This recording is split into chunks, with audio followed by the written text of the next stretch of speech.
ओम नमो स्तनंताय सहस्रमूर्तये सहस्रपादाक्षि शिरोरुबाहवे सहस्रनामे पुरुषाय शाश्वते सहस्रकोटि युगधारिणे नमः।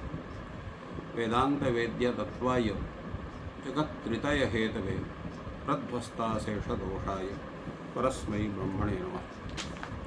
शास्त्र चर्चा इस चैनल से संबद्ध सभी विद्वद्गण, सभी जिज्ञासु छात्रवृंद, सहृदय सज्जन वृंद, आप सभी का इस मनुस्मृति के व्याख्यान परंपरा में स्वागत है। वर्तमान में हम लोग मनुस्मृति के द्वितीय अध्याय पर विचार कर रहे हैं। प्रसंग ये है कि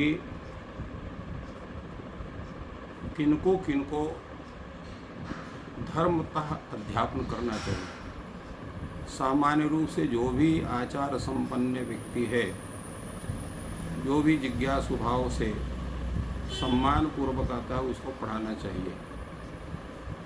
परंतु ये जो 10 हैं आचार्य पुत्र और जो निरंतर जो है गुरु की सेवा में उपस्थित रहता है, जो स्वयं किसी एक विषय का जानकार है और गुरु जो है उस विद्या को उसे सीखना चाहता है, जो अत्यंत धार्मिक है, जो अत्यंत पवित्र है और जो आप्त है।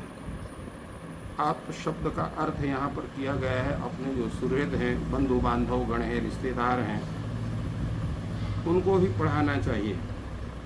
और जो शक्त का अर्थ है जो भी तीव्र बुद्धि वाला है, जो कि आप पढ़ाते तत्काल उसको समझता, उसको धारण करता, उसको सुनाता है और अर्थ देने वाला है। अर्थात अगर आप उसको पढ़ाते हैं तो पर्याप्त धन सब आपको देता है उसके बदले में, और साधु अत्यंत सज्जन है। तो ऐसे ये जो 10 व्यक्ति हैं, इनको अवश्य पढ़ाना चाहिए। अगर ये आपके सामने उपस्थित होते हैं, नहीं उपस्थित होते हैं तो प्रयत्न करके इनको पढ़ाना चाहिए। दूसरा, इन्होंने कहा कि अगर कोई व्यक्ति आपसे किसी विषय में नहीं पूछता है तो ज़बरदस्ती ज्ञानी बन करके और उसको उपदेश नहीं देना चाहिए किसी विद्या विशेष का या किसी उपाय विशेष का। और साथ ही अगर कोई निरादर पूर्वक पूछता है तो उस समय वे भी आप जानते हुए भी आप उत्तर न देते हुए रहें और उसके सामने अपने को मूर्ख के समान उपस्थित करके भी इस विषय को हम नहीं जानते हैं, ऐसा ही बोलना चाहिए। यद्यपि ये प्रश्न हो सकता है कि जो कहेगा कि जान रहा जानता है तब भी कहेगा हम नहीं जानते हैं, तो इसके लिए तो उसका असत्य भाषण हुआ। तो उसका तात्पर्य यह है कि वहाँ असत्य भाषण का स्वरूप यह है कि हम जानते हैं किंतु सम्मान पूर्वक आपने नहीं पूछा, इसलिए आपके बतलाने के लिए बाध्य नहीं है, इसलिए जानते हुए भी नहीं जानते हैं, उसका तात्पर्य होता है। क्योंकि इसके विषय में आचार्य कहते हैं अधर्मेण च यः प्राह यश्चाधर्मेण पृच्छति तयोरन्यतरः प्रैति विद्वेषं बाधिगच्छति। जो अधर्म पूर्वक किसी विषय के में, शास्त्र के विषय में अन्याय के द्वारा पूछे जाने पर वह जो है कहता है, या अधर्म पूर्वक अर्थात जो शास्त्र के नियम हैं उसके विरुद्ध जाकर के अपमान पूर्वक पूछता है, तो तयोः अन्यतरः प्रैति, उन दोनों में यद्यपि एक को जो है अत्यंत हानि पहुँचती है, और अगर हानि किसी तरह से नहीं पहुँची तो उन दोनों में आपस में विरोध हो जाता है। अर्थात उन दोनों कभी भी एक एक को सम्मान नहीं दे पाते हैं और उनमें जो स्नेह की भावना है, सम्मान की भावना है, कभी नहीं रहती है। तो तयोः अन्यतरः प्रैति, या तो अपने उस पाप के कारण उसमें गुरु या गुरु नहीं कहना चाहिए, यहाँ पर ये कहना चाहिए जो उस विषय का जानकार है और अन्यायपूर्वक पूछने पर भी उत्तर देता है, उस वह अथवा जो पूछता है वह उन दोनों में से किसी की जो है उसके पुण्य के क्षय होने के कारण, आयु के क्षीण होने के कारण उसमें किसी की एक की मृत्यु हो सकती है, या उन दोनों में आयु उनकी किसी कारणवश उनके पूर्व जन्म के पुण्य के कारण अत्यंत वृद्ध है, बढ़ी हुई है, पूर्ण आयु है। ऐसी अवस्था में विद्वेष तो आपस में हो ही जाए।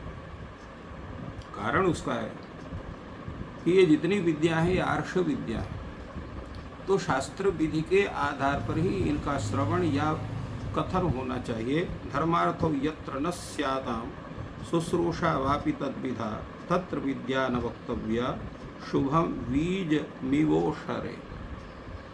जहाँ पर धर्म और अर्थ दोनों नहीं है, ना धर्म पूर्वक उसका व्यवहार है शास्त्र पूर्वक, और ना ही वो कुछ अर्थ ही दे रहा है कि अर्थ का लाभ हो रहा हो, और जहाँ पर वह व्यक्ति जो पूछने वाला है वो इस तरह का शिष्य नहीं है, कुछ निरंतर आपकी सेवा में उपस्थित रहता हो,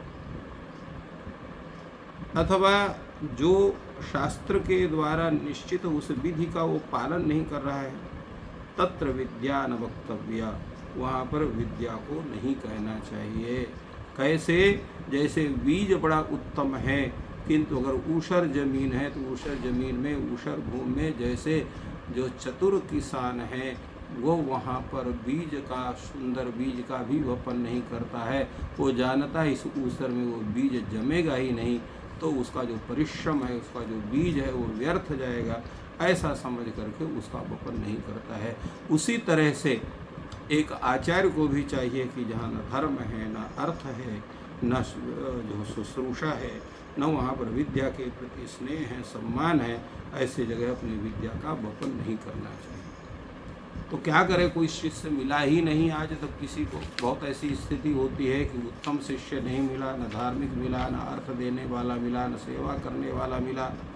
तो क्या करना चाहिए? तो कहा जो ब्रह्मवादी है, ब्रह्म विद्या का जानकार है, शास्त्र का जानकार है, विद्यैव समम कामम मर्तव्यम, अपने विद्या को लिए हुए ही उसको भले वो मर जाए, किंतु जो है आपद्यपि ही घोरायाम न त्वेनम ईरिणे पपेत, परंतु वह जो है आपत्ति काल में भी, घोर आपत्ति काल में भी ये जो अपमान करने वाले अनधिकारी व्यक्ति हैं उनमें उस विद्या का वपन उसको कथमपि नहीं करना चाहिए।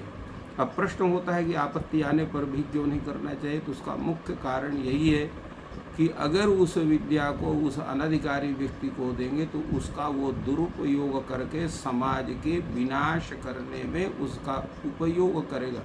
जैसे किसी आतंकवादी को अगर परमाणु बम दिया जाए तो वो जिससे विरोध करता है उस पूरे देश को ही उड़ा देगा, परंतु किसी एक सेना को दिया जाए तो जब राष्ट्र की रक्षा का प्रश्न होगा और उसमें भी उसके अतिरिक्त तो कोई उपाय नहीं होगा, तभी वो उसका प्रयोग करेगा, नहीं उसको रखे रहेंगे, अन्य अस्त्र शस्त्रों का प्रयोग करेंगे, किंतु उसका प्रयोग नहीं करेंगे। किंतु जो आतंकवादी, उससे उसको कोई लेना देना नहीं, कौन मर रहा है कौन जी रहा है, उसको तो अपने विद्वेष को ही बताने में उसका मुख्य तात्पर्य होता है। तो इसलिए आपत्ति अवस्था में भी नहीं करना चाहिए। प्रश्न होता है तो विद्या फिर समाप्त हो जाएंगी, अनेक विद्या इस तरह की समाप्त हो जा रही हैं। तो विद्या तो समाप्त हो रही हैं, किंतु उन विधि जो है अनधिकारी व्यक्ति और उस विद्या को प्राप्त करके जो उसका दुरुपयोग करके संपूर्ण राष्ट्र के विनाश में उसका जो उपयोग होगा करता, वो तो कम से कम बचा हुआ है, वो तो नहीं हो रहा है। लोग जी तो रहे किसी भी तरह से, भले ही विद्या नष्ट हो गई, परंतु उस विद्या का दुरुपयोग नहीं हो पाई, यही उसका मुख्य लाभ है। तो कहते हैं विद्या को संरक्षण करना किसको चाहिए? ये संपूर्ण विद्याएं हैं, तो विद्याओं, क्योंकि संपूर्ण संपत्ति जैसे राष्ट्र की रक्षा करने का उत्तरदायित्व सेना को है, उसी प्रकार जो है समाज के रक्षा करने का जो है उत्तरदायित्व प्रशासक वर्ग को है, संपूर्ण कलाओं को रक्षा करने का उत्तरदायित्व जो तत्त कला से संबद्ध वंश हैं उनको है, उसी प्रकार संपूर्ण विद्या को भी संरक्षण करने का जो है उत्तरदायित्व ब्राह्मणों को दिया गया। विद्या ब्राह्मणमेत्या है शेवधिष्ठे स्मर क्षमाम असूकाय माम मादा तथा श्याम वीरवत्तम। विद्या जो है मूर्ति रूप धारण करके और ब्राह्मण के पास, आचार्य के पास जाके कहती है कि ते सेवधि स्म, मैं तुम्हारी संपत्ति हूँ। क्योंकि ब्राह्मण की संपत्ति विद्या ही होती है और ये धन संपत्ति उसकी संपत्ति नहीं है। अनेक विद्याओं को अध्ययन करके उनका संरक्षण करके शिष्य को उपदेश करना ही ब्राह्मण का मुख्य धर्म है।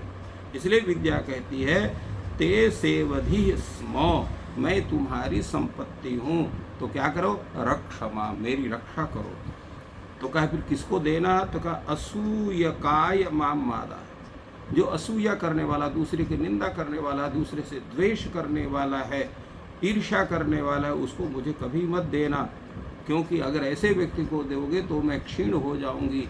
परंतु जो उत्तम व्यक्ति है, आपके प्रति श्रद्धा रखता है, आपकी सेवा में निरंतर रहता है, आपको धन संपत्ति भी देता है, आपके प्रति उसका अत्यंत आदर भाव है, उसी को मुझको आप प्रदान करिए। क्योंकि ऐसा अगर आप करते हैं तो वीरवत तमास्याम, मैं अत्यधिक अभिवृद्धावस्था में ही रहूंगी, अर्थात मैं कभी क्षीण नहीं। तो ये विद्या का कथन। इसीलिए यहाँ पर शास्त्रकार कहते हैं यमेव तुम शुचिम विद्या नियतम ब्रह्मचारिणम तस्मै माम ब्रूहि विप्राय निधिपाय प्रमादिने।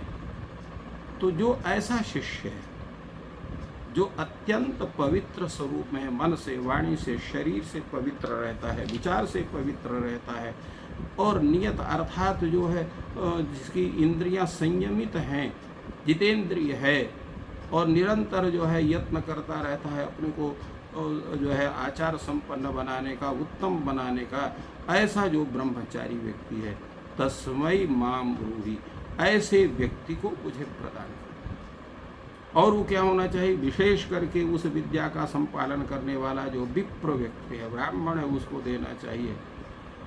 अथवा जो निधिपाय, जो अप्रमादी है, विद्या रूपी कोष की रक्षा करने में वो जो अप्रमादी है, कभी भी प्रमाद नहीं करता है, अर्थात निरंतर आपकी दी हुई विद्या को बढ़ाता रहता है, ऐसे व्यक्ति को ही विद्या प्रदान करना चाहिए। और जो अधिकारी नहीं है, उस अनधिकारी व्यक्ति को कभी भी विद्या नहीं देना चाहिए, क्योंकि उससे आपकी विद्या क्षीण होगी और आपको अनेक प्रकार के जो है पाप भी प्राप्त होंगे। इसलिए अधिकारी व्यक्ति को देने से ही विद्या की सफलता है, अनधिकारी व्यक्ति को देने से उसकी सफलता नहीं है। यह विद्या स्वयं मूर्तिगत होकर के उस ब्राह्मण को, विद्वान को, आचार्य को आके उसके साथ सामने निवेदन करती है।